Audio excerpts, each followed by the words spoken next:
Tension ले पाई के असल लगा बहिरो बिना वाली माई के सुनो हाँ कहले तैयारी नहीं टेंशन ले पाई के असल लगा बहिरो बिना वाली माई के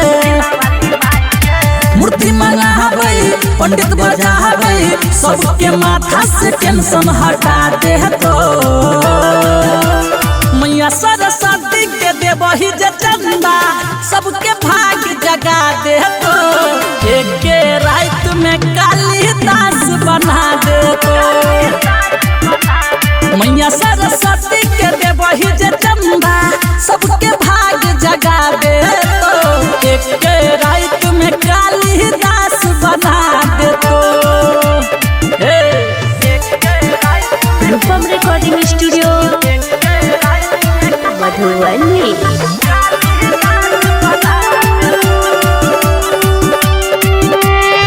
ज्ञान के देवी छे शारदा भवानी केने हंस सवारी के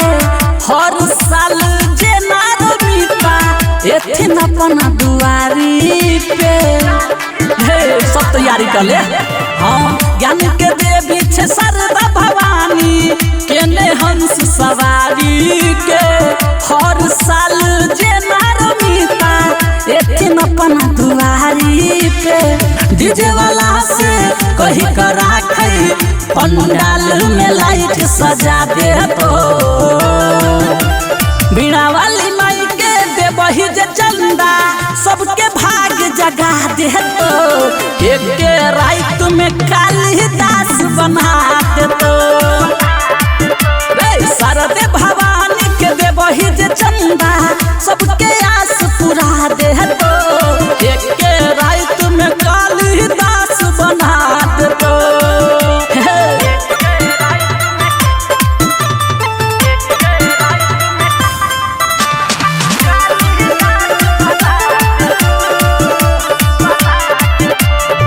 बसंत पंचमी के ये शुभ दिन साल में एक बेर आवे छे अपना बेटा पर सरस्वती मैया दया के दृष्टि घुमावे छे की कहियो हाँ बसंत पंचमी के ये शुभ दिन साल में एक बेर आवे छे अपना बेटा पर सरस्वती मैया दया के दृष्टि घुमावे छे राइटर अजीत लिखे गीत गायक रूप हम गायब को सुना दे तो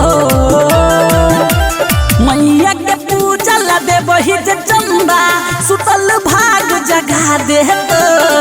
एक रात में कालिदास बना दे तो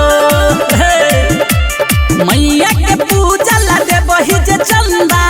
तोरो आस पूरा दे तो एक रात में कालिदास बना दे तो कनी पैर हो ले।